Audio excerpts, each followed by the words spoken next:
Bénissons le Seigneur. En Deutéronome 30, 14, le Seigneur parle à Israël. Je dis précisément à Israël parce qu'il y a quelque chose du contexte qui importe. La parole de Dieu, elle n'est pas au-delà des mers pour que tu dises qui ira au-delà des mers nous la chercher. Elle n'est pas dans les cieux pour que tu dises qui montera aux cieux nous la chercher.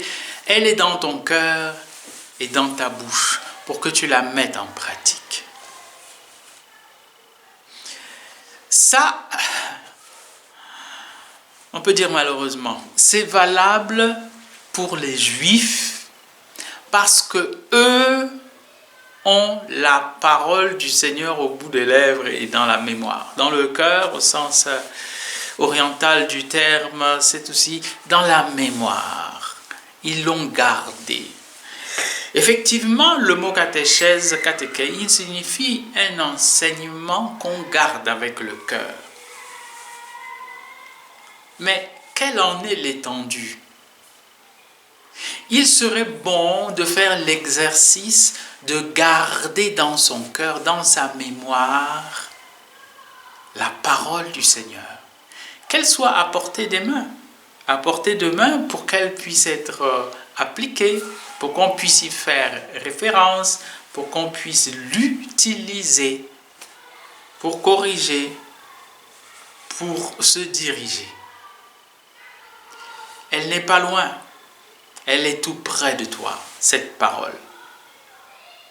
Maintenant, si nous faisons l'effort d'être comme les Juifs, d'habiter la parole, de la garder avec nous, de la méditer jour et nuit, il reste à la mettre en pratique.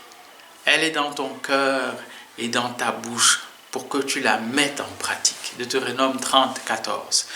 Eh bien, la mise en pratique de cette parole suppose la compréhension d'une part et l'obéissance d'autre part. Une chose, cependant, une chose est capable de nous aider tant pour l'une que pour l'autre, tant pour l'obéissance que pour la compréhension. C'est l'amour. Si vous aimez celui qui vous parle, vous le comprenez à demi-mot. Vous devenez son ami, vous devenez son intime. Si vous aimez le Seigneur, sa parole a de moins en moins de secrets pour vous. Vous êtes dans le secret de Dieu. Vous la comprenez. Si vous aimez le Seigneur, il vous est d'autant plus agréable et aisé de lui obéir, sachant surtout qu'il est amour et qu'il vous aime. Alors aimez le Seigneur. Aimez le Seigneur par-dessus tout. Nous aidera à souvent lire les lettres d'amour qu'il nous écrit, les 73 documents, 73 livres qu'on appelle les Saintes Écritures, si nous l'aimons. Oui, sa parole sera non seulement tout près de nous, dans notre cœur, dans notre bouche, mais aussi nous la comprendrons et nous la mettrons avec joie en pratique, pour notre propre bien, pour l'honneur de son nom et le salut du monde. Bénissons le Seigneur.